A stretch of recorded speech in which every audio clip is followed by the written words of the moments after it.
बारिश की बूंदें जब जमीन पर पड़ती है तो एक अजीब सी लय बनती है जो मौत की आहट पर बजने वाले ढोल की होती है। और उस रात जब पूनम का छात बादलों के पीछे कहीं छिप गया था और सिर्फ बिजली की कड़कड़ाहट अंधेरे को चीर रही थी, उस रात मेरे गांव में कुछ ऐसा हुआ जो मुझे आज भी याद है। वो काली रात, आसमान से बरसता पानी और हवा का वो अजीब सा शोर, जैसे कोई आत्मा चीख रही हो। उस रात गांव में सब कुछ शांत था, इतनी शांति जो डरा देती है। सिर्फ बारिश और हवा का शोर और कभी कभी दूर से आती किसी कुत्ते की डरावनी आवाज। मैं अपनी छोटी सी झोपड़ी में आग जलाए बैठा था। लकड़ी की छटकती आवाज उस शांति को और भी गहरा कर रही थी। बाहर धान के खेत पानी में डूबे थे और उनकी लहरों पर बिजली की रोशनी पड़ती तो लगता जैसे कोई सफेद कफन हवा में लहरा रहा हो। अचानक दरवाजे पर एक हल्की सी खटखटाहट हुई तो मुझे लगा शायद बारिश का कोई बूंद है, पर फिर दोबारा हुई और इस बार थोड़ी साफ। मेरा दिल जोर से धड़कने लगा। इस समय इस घनघोर बारिश में कौन हो सकता है? गांव में सभी लोग अपने घरों में थे। मैंने हिम्मत करके पूछा, कौन है? कोई जवाब नहीं आया, सिर्फ तय हवा और बारिश का शोर। मैंने फिर पूछा थोड़ी तेज आवाज में, तो कौन है बाहर? और इस बार जो आवाज आई वो मेरे रोंगटे खड़े करने वाली थी।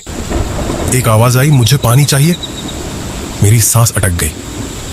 ये आवाज किसी इंसान की नहीं थी, इसमें एक अजीब सी ठंडी गूंज थी जो हड्डियों तक को सुन्न कर दे।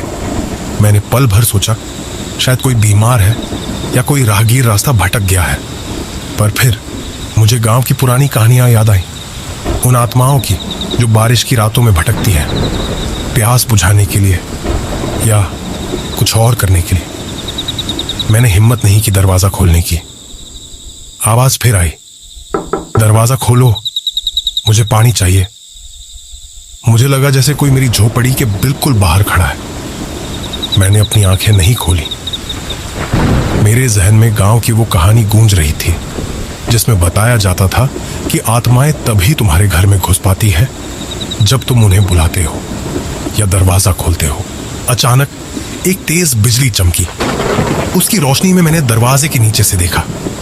वहां कुछ भी नहीं था, सिर्फ गीली जमीन और पानी का बहाव। मुझे एक पल के लिए लगा शायद ये मेरा वहम था।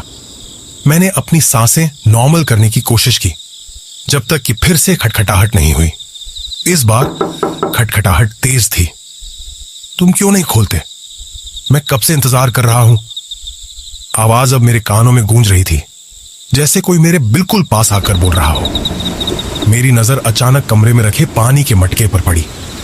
वो मटका जो गांव में शुभ माना जाता था, उस पर एक लाल धागा बंधा हुआ था और उसमें तुलसी के कुछ पत्ते तैर रहे थे।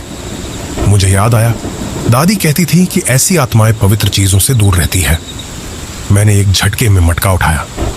उसका पानी ठंडा था, पर मेरे हाथों में एक अजीब सी गर्माहट महसूस हुई। मैं धीरे धीरे दरवाजे की तरफ बढ़ा। मेरे कदम कांप रहे थे, पर मन में एक अजीब सी जिद थी। मैं जानना चाहता था कि बाहर कौन है। मैंने दरवाजे खोला। मेरी आंखों ने अंधेरे में देखने की कोशिश की, पर सिर्फ बारिश का धुंधला पर्दा था। कोई नहीं दिख रहा था। मैंने हिम्मत करके मटके से पानी का थोड़ा सा हिस्सा बाहर फेंका। जैसे ही पानी जमीन पर गिरा, एक अजीब सा सन्नाटा छा गया।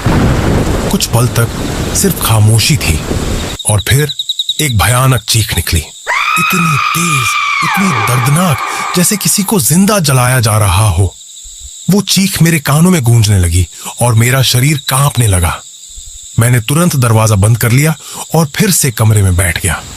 मेरा दिल इतनी जोर से धड़क रहा था कि मुझे लगा वो अभी सीने से बाहर आ जाएगा। मैं उसी जगह पर बैठ गया। चीख धीरे धीरे दूर होती चली गई और फिर सिर्फ बारिश की आवाज रह गई। पूरी रात मैंने आंखें नहीं खोली। सुबह की पहली किरण तक मैं वहीं बैठा रहा। जब सूरज की हल्की सी रोशनी दरवाजे के अंदर आई, तब मैंने हिम्मत करके आंखें खोली। मैंने धीरे धीरे दरवाजा खोला। बाहर सब कुछ शांत था। बारिश रुक चुकी थी और सूरज बादलों के पीछे से झांक रहा था। हवा में एक अजीब सी ताजगी थी, पर उस ताजगी में भी एक खौफ छिपा था। मैंने दरवाजे के बाहर देखा जहां मैंने पानी फेंका था वहां जमीन पर एक गहरा काला निशान था, जैसे किसी चीज को जलाया गया हो। और उस निशान के ठीक बीच में एक छोटे से बच्चे की टूटी हुई लकड़ी की गुड़िया पड़ी थी, जिसकी एक आंख गायब थी। उस गुड़िया को देखकर मेरे पूरे शरीर में खौफ की लहर दौड़ गई। ये वही गुड़िया थी जिसके बारे में गांव के बड़े बूढ़े बताते थे कि ये उस बच्चे की है जो बरसों पहले इसी गांव में बारिश की एक रात को अचानक गायब हो गया था। कहा जाता था कि वो बच्चा अपनी प्यास बुझाने के लिए भटक रहा था और फिर कभी नहीं मिला।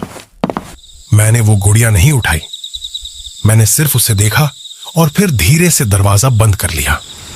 उस दिन के बाद जब भी बारिश होती है और रात में कोई हल्की सी खटखटाहट होती है, मेरा दिल कांप जाता है। मुझे वो रात याद आ जाती है, बरसात की वो रात जब एक अनजानी आत्मा ने पानी मांगा था, या शायद कुछ और मैं तब से कभी भी अंधेरे में पानी का मटका खाली नहीं छोड़ता, क्योंकि मुझे नहीं पता वो आत्मा फिर कब वापस आ जाए अपनी प्यास बुझाने के लिए, या शायद उस गुड़िया की दूसरी आंख ढूंढने के लिए।